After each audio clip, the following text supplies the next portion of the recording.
The quantum resonance alarm first chirped at 3:27 Galactic Standard Time. Most would have missed its subtle vibration, but not Commander Zach Still. His species had evolved on a world of perpetual twilight, where survival meant detecting the most minute changes in environmental conditions. Something was different. The Viridian Patrol Fleet's latest generation sensors were marvels of technological precision. Developed over 3 centuries of continuous refinement, they could detect a single electron's movement across a distance of several light years. These weren't simple scanning devices. They were the eyes of an empire that had dominated galactic exploration for millennia. And right now, those eyes were blinking in confusion. Lieutenant Verax, the youngest sensor specialist on the bridge, leaned forward with an intensity that made her carapace ripple. Her specialized sensory tendrils, a genetic modification that gave Viridian researchers unparalleled perceptual abilities, began to twitch with an almost electromagnetic resonance. "Commander," she called, her voice a mixture of professional calm and barely contained excitement, "we're detecting an anomalous quantum signature." Zach Still's response was immediate. Specifics. The holographic display between them erupted into a complex 3-dimensional matrix. Quantum fluctuations danced like living fractals, creating patterns that defied conventional understanding. Where most sensor readings presented clean, predictable lines, this was chaos given mathematical form. "It's not following any known quantum propagation model," Veras continued. Her tendrils were now fully extended, capturing every microscopic variation in the surrounding energy field. "The signature is coherent yet impossible. It's like watching a mathematical theorem come to life." The bridge of the Viridian flagship, the Stellar Arbiter, was a marvel of controlled efficiency. Crystalline computational arrays hummed with a soft blue light. Crew members moved with the precision of a synchronized neural network, each individual a perfect component of a greater machine. But now, something was disrupting that perfect machinery. Zach Still's experience spanned 3 diplomatic cycles and countless first contact scenarios. He had negotiated with silicon-based life forms, communicated through quantum entanglement with energy beings, and mapped territories that most species couldn't even conceptualize. Yet this was different. The quantum signature was building. "Magnify Sector 9 Delta 3. He commanded. The holographic display zoomed, revealing layers of complexity that seemed to defy the very laws of spatial mechanics. What had begun as a tiny fluctuation was now expanding, not explosively, but with a calculated precision that suggested intentionality. Something was coming. Veras's specialized sensory equipment began to overload. Quantum readings that should have been predictable were instead creating recursive loops, mathematical patterns that seemed to fold back on themselves in impossible geometries. "Commander," she whispered, "I don't think this is a natural phenomenon." The void of space around them seemed to hold its breath. Then, with a brilliance that defied description, something emerged. Not from hyperspace, not from a wormhole, not from any known method of stellar transit. It simply was.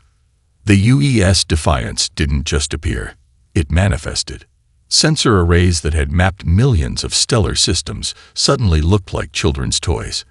Their readings danced and distorted, creating visual symphonies that challenged everything the Viridian crew understood about space, time, and technological possibility. Commander Zach Still felt something he hadn't experienced in centuries of space exploration. Genuine, profound wonder. And something else. Unmistakable, bone-deep fear. Communications was more than a job on the Stellar Arbiter. It was an art form, a delicate dance of linguistic algorithms and neural net translations that had conquered the complexities of galactic communication for generations. Lyra Nex was the best. Her workstation was a symphony of holographic interfaces, each screen a living, breathing ecosystem of linguistic data. Where other communication specialists saw random signal patterns, she saw poetry. Where others heard noise, she heard conversation. The transmission from the UES Defiance was unlike anything she had ever encountered. Most species communicated in linear patterns, Thoughts moved from point A to point B with predictable precision. But this was different. The incoming signal was a multidimensional conversation that seemed to exist in multiple states simultaneously. Her primary translation matrix, a device so advanced it could decode the communication patterns of energy-based lifeforms, began to spark and recalibrate. "Commander," she called, her voice steady despite the extraordinary moment. "I'm receiving something unusual." Zack still approached, his multiple sensory appendages shifting with curiosity. The bridge around them hummed with anticipation. Every crew member knew they were witnessing something unprecedented. The transmission wasn't just a message. It was a living mathematical equation. Linguistic subroutines that had processed communications from thousands of species began to break down. Traditional translation models collapsed, replaced by something more fluid, more dynamic. It was as if the message was rewriting the very rules of communication, even as it was being received. Fragments began to coalesce. UES Defiance, the first clear identifier, emerged. But it was more than a name. It was a statement, a declaration, a challenge. Lyranex's specialized neural implants, which allowed her to process multiple linguistic streams simultaneously, began to overheat. The transmission wasn't just communicating information. It was challenging the very concept of information itself. Whispers from frontier outposts suddenly made sense. For years there had been rumors. Scattered reports from the galactic rim spoke of a species that didn't just explore space. They reimagined it. Tales of technological leaps that defied comprehension. Stories of diplomatic encounters that left other species questioning their entire understanding of progress. Most had dismissed these as mere spacer legends. Now those legends were materializing before their eyes. The transmission continued to unfold. Each decoded fragment was a puzzle piece that refused to fit traditional patterns. Mathematical sequences that seemed to breathe with living intelligence. Communication protocols that shifted and adapted in real time. "It's learning," Lyranex muttered, more to herself than to anyone else. "With every millisecond of our attempt to understand, it's learning about us." Zack Still's experienced sensory appendages twitched. He had overseen first contact scenarios that would have terrified lesser commanders. But this was different. The UES Defiance wasn't just a ship. It was a living, thinking entity that was introducing itself to an entire civilization. Diagnostic screens around the bridge began to shift. Color patterns that represented the transmission started to create complex geometric shapes. Fractals of communication that seemed to pulse with an almost organic rhythm. "Status report," Zack Still demanded. Lyranex looked up, her eyes reflecting the dancing linguistic matrices. "Sir," she said, her voice a mixture of professional calm and barely contained wonder, "I believe we're experiencing first contact. But not like anything in our historical records." The ship's name hung in the air. UES Defiance. Simple, elegant, profound. Something fundamental was about to change. Dr. Kren's laboratory was a cathedral of scientific precision. Holographic displays danced with quantum calculations that would have driven lesser minds to madness. For 3 centuries, he had been the Viridian Confederation's leading expert in advanced materials science, a legend whose theories had reshaped entire technological paradigms. And now he was completely, utterly baffled. The sensor data from the UES Defiance defied every scientific principle he had ever understood. What should have been a simple material analysis had become a rabbit hole of impossible complexity. "Recalibrate," he muttered to his primary AI assistant, a synthetic intelligence that had processed more scientific data than entire research academies. "Something's wrong with the initial readings." The AI's response was immediate. "Negative, Dr. Kren. All sensor arrays are functioning at 99.998% optimal efficiency.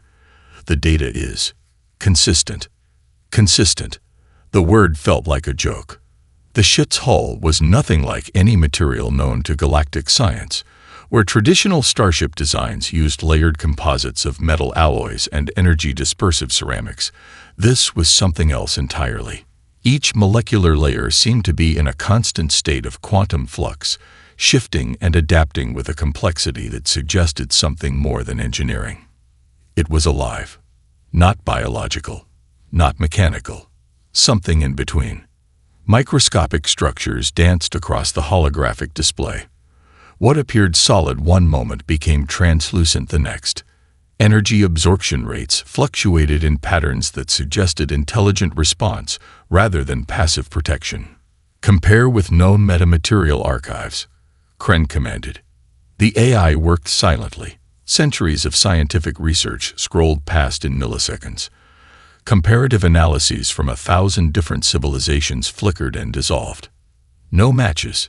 Impossible, Kren whispered. But the data was undeniable. The UES Defiance's exterior wasn't just a protective layer. It was a living system that seemed to breathe with technological intelligence. Each molecular structure appeared to communicate with its neighboring components, creating a network more complex than most artificial intelligence systems. Adaptive camouflage was nothing new in galactic engineering. But this was something else entirely. The hull could transform its properties in real time. Electromagnetic radiation would be absorbed, reflected, or transformed depending on environmental conditions. Temperature variations that would destroy conventional materials became nothing more than minor adjustments for this extraordinary vessel. Dr. Kren's hands moved across the holographic interface, pulling apart molecular simulations layer by layer. Each revelation was more stunning than the last. The material seemed to learn, not in the way of simple adaptive algorithms, but with a complexity that bordered on biological evolution. Each interaction with external stimuli resulted in subtle molecular restructuring. The hull wasn't just defending itself, it was analyzing, understanding, improving. "Are you seeing this?" he asked the AI, knowing full well it was processing far more data than he could comprehend. The response was clinical. Affirmative. The material demonstrates quantum coherence properties that exceed current scientific understanding by approximately 847.3%. Kren sat back, a rare moment of human vulnerability breaking through his scientific composure. This wasn't just advanced technology. This was a glimpse into a completely different approach to engineering. Where the Viridian Confederation saw technology as something to be controlled, these humans appeared to view it as a living, evolving system. The UES Defiance was more than a ship. It was a statement. A challenge. A window into a future that the Viridian scientists had never imagined possible. Tactical Coordinator Rixna lived for moments of strategic precision. The Viridian military was a machine of calculated perfection, where every movement was a carefully choreographed dance of technological superiority. 3 Viridian cruisers moved into intercept formation, a maneuver that had subdued countless emerging civilizations across multiple star clusters. Their approach was mathematical poetry. The first cruiser, Stellar Blade, positioned itself at a precise 37-degree angle relative to the unknown vessel. Its weapon systems hummed with potential energy, quantum capacitors charging to maximum capacity. Standard protocol dictated a show of force that would make most species reconsider their technological ambitions. Commander Zach still watched the approach with practiced calm. Tactical screens filled with predictive models. Millions of potential scenarios calculated in femtosecons. Each projection mapped out potential responses, counter-responses, and strategic outcomes. The Viridian tactical systems were legendary. They didn't just anticipate conflict. They choreographed it. But something was different. The UES Defiance didn't react like any vessel in their extensive galactic archives. No shield modulations, no weapon powered-ups, no standard defensive protocols. It simply existed. Rixna's fingers danced across the tactical interface. Holographic targeting systems began to twitch and recalibrate. Predictive algorithms that had been refined over centuries suddenly began to fragment. "Target lock is unstable," she reported, a hint of confusion breaking through her professional tone. The ship's computational cores began to spark, not from external attack, but from internal confusion. Tactical models that had been considered absolute truth were collapsing like delicate mathematical structures. Something was rewriting the very equations of confrontation. The Stellar Blade's secondary tactical officer, a veteran of 17 different interstellar negotiations, leaned forward. His specialized sensory implants were designed to detect the most minute variations in spatial dynamics. They were overloading. The human ship wasn't just avoiding conflict. It was fundamentally changing the nature of what conflict meant. Where traditional defensive systems would raise shields or arm weapons, the UES Defiance seemed to exist in a state of quantum potentiality. It was everywhere and nowhere simultaneously. Targeting systems couldn't lock on. Predictive models dissolved into mathematical chaos. The ship didn't move to avoid attack. It existed in a state that made attack conceptually impossible. Commander Zach Still felt something unprecedented creeping into his experienced consciousness. Uncertainty. The second cruiser, Cosmic Spear, began to adjust its approach. Tactical Coordinator Rixna watched in growing fascination as their most advanced tracking systems became increasingly erratic. Quantum entanglement sensors that could typically map a vessel's exact position down to the subatomic level were now producing nothing but fractured, impossible readings. Status report, Zach Still demanded. Rixna's response was carefully measured. Sir, our tactical systems are experiencing unprecedented computational challenges. It was the most diplomatic way of saying their most advanced technology was falling apart. The third cruiser, Silent Hammer, maintained its approach, but even its movement seemed to become uncertain. Spatial coordinates that should have been fixed began to blur. The very fabric of their tactical approach was being rewritten by the mere presence of the human vessel. This wasn't just technological superiority. This was a fundamental reimagining of what technology could be. The UES Defiance continued to exist. Silent, powerful, incomprehensible. A living challenge to everything the Viridian Confederation understood about space, conflict, and technological possibility. The research archives of the Viridian Confederation stretched back 3 millennia. Countless first contact scenarios, countless technological discoveries, volumes upon volumes of meticulously documented encounters that mapped the evolutionary trajectory of galactic civilizations. Nothing came close to this moment. Lyranex watched the ship's systems with a mixture of scientific fascination and growing existential wonder. Her neural implants, designed to process multiple streams of information simultaneously, were experiencing something unprecedented. The UES Defiance was thinking, not in the way of simple artificial intelligence, not through predetermined algorithmic responses. This was something more profound. The ship's systems pulsed with a rhythm that suggested consciousness. Energy patterns moved like neural networks, creating complex mathematical symphonies that defied conventional understanding. "It's alive," she whispered. The bridge around her hummed with a tension that bordered on reverence. Senior researchers and tactical officers watched their screens with a collective sense of something approaching spiritual awe. This wasn't just a technological marvel. This was a fundamental reimagining of what technology could be. Quantum entanglement sensors began to paint an impossible picture. The ship's systems didn't just respond to external stimuli. They anticipated. They learned. Each millisecond of interaction created complex feedback loops that seemed to evolve in real time. Weapon ports opened and closed in rhythms that suggested something more than mechanical operation. It was breathing. Dr. Kren, who had joined the bridge team, couldn't contain his scientific excitement. His specialized sensory implants were working overtime, capturing every microscopic variation in the ship's energy signature. "The computational complexity is beyond anything in our records," he muttered, more to himself than to anyone else. "It's not just processing. It's experiencing." Tactical systems that had been designed to be the most advanced in the galaxy were now struggling to comprehend what they were witnessing. Predictive models collapsed. Defensive algorithms became meaningless. The UES Defiance existed in a state of constant, fluid potential. Lyran X's communication arrays began to pick up something extraordinary. The ship was communicating. Not through traditional communication channels, not through standard linguistic protocols. It was communicating through the very fabric of its existence. Each energy fluctuation was a sentence. Each quantum variation a paragraph in a language more complex than any spoken word. "Commander," she called, her voice a mixture of professional calm and barely contained excitement. "The ship is talking to us." Zaxtil approached, his multiple sensory appendages shifting with an intensity that betrayed his growing fascination. The research team watched in collective amazement as the ship's systems continued their impossible dance.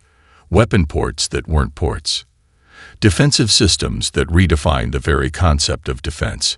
Energy patterns that moved with an intelligence that bordered on the organic. This was more than a technological breakthrough. This was evolution in real time. Dr. Kren's computational analysis began to generate models that would reshape scientific understanding for generations. The ship wasn't just a technological achievement.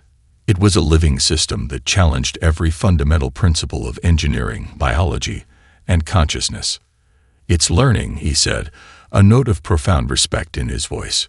"With every millisecond of our observation, it's learning about us." The UES Defiance continued its impossible existence, silent, powerful, the living challenge to everything the Viridian Confederation understood about technology, consciousness, and the very nature of intelligent systems. Lyran X felt something she had never experienced in her decades of interstellar communication. Genuine, bone-deep humility. Humanity hadn't just arrived in the galactic stage.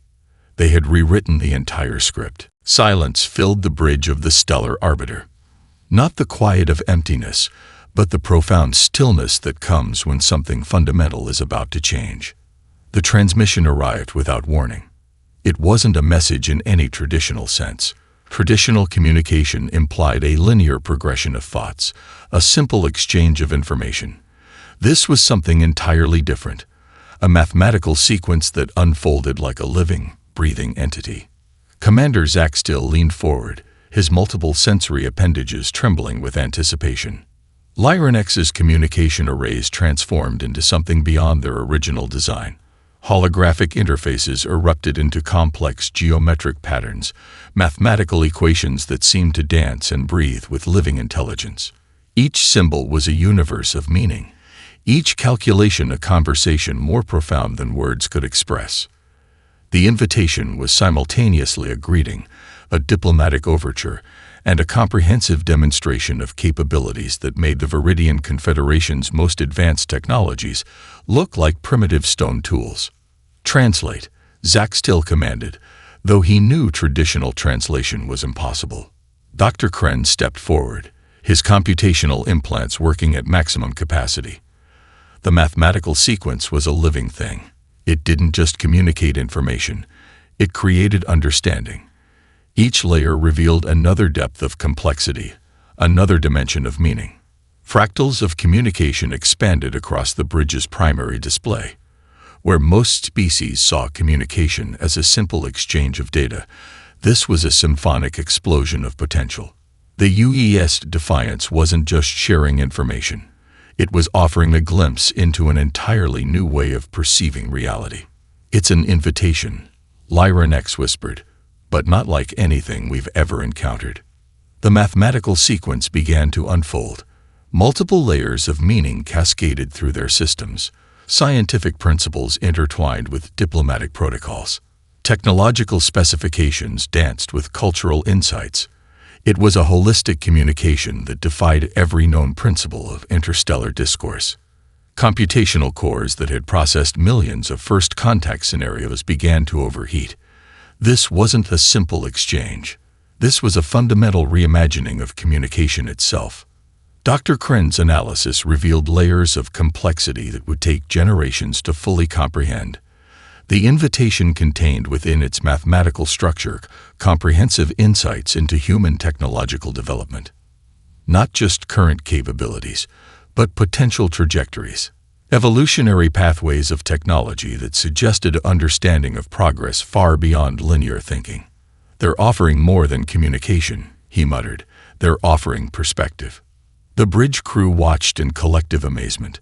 Senior researchers who had spent centuries studying interstellar communication found themselves experiencing something approaching intellectual humility. Everything they understood about technological exchange was being rewritten in real time. Zaxil understood something profound in that moment. Humanity wasn't asking for recognition. They were offering a glimpse into a future that the Viridian Confederation couldn't yet comprehend. The mathematical sequence continued to unfold.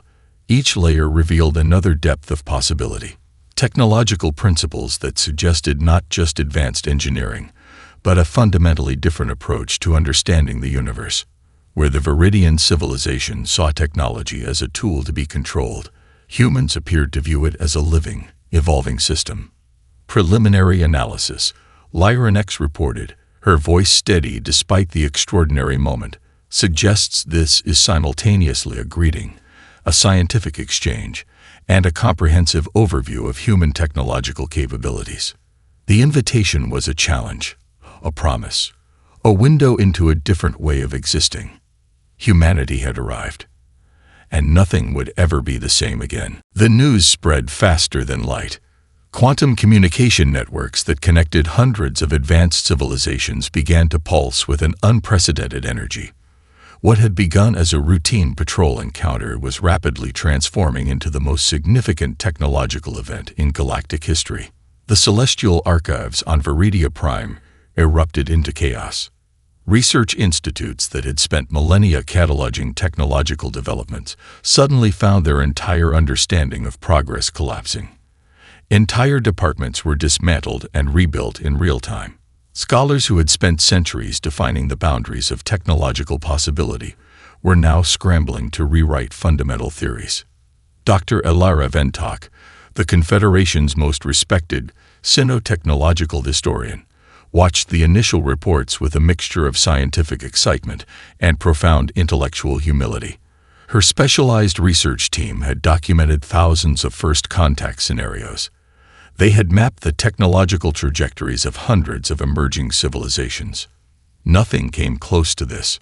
The human approach, she dictated to her primary research assistant, represents a fundamental paradigm shift in technological philosophy. Where most civilizations view technology as a tool to be controlled, humans seem to perceive it as a living, evolutionary system. Diplomatic channels across multiple star systems began to light up. Species that had long been marginalized by the Viridian Confederation's technological hegemony suddenly found themselves looking at a potential alternative. The UES Defiance wasn't just a ship, it was a symbol of possibility. The Quantum Research Institute on Nexus Prime began emergency session after emergency session. Lead researchers worked around the clock, analyzing every microscopic detail of the transmission received from the human vessel. What had initially seemed like a simple communication was revealing itself to be a comprehensive overview of human technological potential. "It's not just advanced," one senior researcher muttered during a marathon analysis session. "It's fundamentally different." Diplomatic backchannels began to buzz with speculation. The Zorn Collective, a network of technological refugees who had long chafed under Viridian technological restrictions, saw something unprecedented. Where they had seen limitation, humans demonstrated infinite potential. Communication protocols that had been standard for centuries began to look like primitive cave paintings. Dr. Ventok's team discovered something even more extraordinary. The human transmission wasn't just a technological showcase. It was a comprehensive invitation, an offer of technological exchange that suggested a fundamentally different approach to interstellar cooperation. "They're not seeking domination," she explained to the Confederation's senior leadership. "They're offering partnership." The implications were staggering. Research facilities across multiple star systems began to reorganize. Technological development models that had been considered absolute truth for generations were being rewritten. Where the Viridian Confederation saw technological progress as a hierarchical process, Humans demonstrated a networked, adaptive approach. Political strategists who had spent careers mapping technological power dynamics found themselves completely unprepared. The UES Defiance represented more than a technological marvel. It was a living challenge to every established paradigm of interstellar interaction. Smaller civilizations that had long been technological vassals of the Viridian Confederation began to look up. Hope, that most dangerous of emotions, began to spread. "This changes everything," Dr. Ventok wrote in her preliminary report. "Humanity isn't just another emerging civilization. They're a fundamental reimagining of technological potential." The Stellar Arbiter's encounter was becoming more than an isolated incident. It was transforming into a watershed moment in galactic history. Humanity had arrived, and the universe would never be the same again. The final resolution arrived not with thunderous proclamations, but with a quiet mathematical elegance that would reshape galactic understanding forever. Commander Zach Still stood before the Viridian Confederation's Grand Council, his presentation a testament to the extraordinary encounter. Holographic displays danced with complex data streams, each visualization a window into a fundamentally transformed reality. The council chamber, a marvel of architectural precision that had hosted diplomatic proceedings for centuries, now felt almost primitive. "Our initial assessment," Zach Still began, his voice steady, "challenges everything we understood about technological development, interstellar communication, and the nature of emerging civilizations. Centuries of bureaucratic protocol dissolved in the face of undeniable evidence. The UES Defiance had not fired a single energy pulse. It had not claimed territory. It had simply existed, a living demonstration of potential that made traditional diplomatic approaches look like children's games." Dr. Lyrenex presented the communication analysis. Where most first contact reports were dry technical documents, this was a living narrative of possibility. Each slide revealed layers of complexity that suggested humanity was not just another species to be categorized, but a fundamental reimagining of cosmic potential. The council members, each a veteran of countless diplomatic encounters, listened with a mixture of scientific fascination and growing intellectual humility. Captain Elena Rodriguez's transmission, received shortly after the encounter, became a pivotal document. It wasn't a threat. It wasn't a declaration. It was an invitation to a different kind of galactic interaction. Technological advancement, her message suggested, is not about control. It's about collective potential. Those words would be studied for generations. The Viridian Research Institutes began a complete restructuring. Entire departments of xenotechnology were dismantled and rebuilt. Where they had once seen technological development as a linear progression, they now understood it as a complex, adaptive system. Smaller civilizations that had been technological vassals began to see new possibilities. The UES Defiance wasn't just a ship. It was a living promise that technological potential was not a limited resource to be hoarded, but an expanding universe of collaborative possibility. Dr. Kren's comprehensive analysis revealed something even more profound. The human approach to technology suggested a fundamental understanding of complexity that went beyond traditional engineering. They didn't just build machines. They created living systems that could adapt, learn, and evolve. "This is more than advanced technology," he explained to his research team. "This is a different way of understanding existence itself." The diplomatic implications were staggering. Humanity proposed a new model of interstellar cooperation that emphasized innovation, mutual respect, and collective advancement. It wasn't about domination or control. It was about shared potential. Captain Rodriguez's final transmission became a diplomatic touchstone. "We're not here to conquer," she stated. "We're here to collaborate." Those words would be translated into countless languages, studied in diplomatic academies across multiple star systems. Commander Zach Still, once a skeptical military officer, now found himself an unexpected advocate. The encounter with the UES Defiance had transformed his understanding of what was possible. The Viridian Confederation's response was unprecedented. Instead of defensive posturing, they proposed a comprehensive technological exchange. The barriers that had defined interstellar relationships for millennia began to dissolve. Humanity had arrived. Not with force, not with threats, but with a vision of collective potential that redefined what it meant to be an advanced civilization. The universe had just witnessed something extraordinary, and nothing would ever be the same again.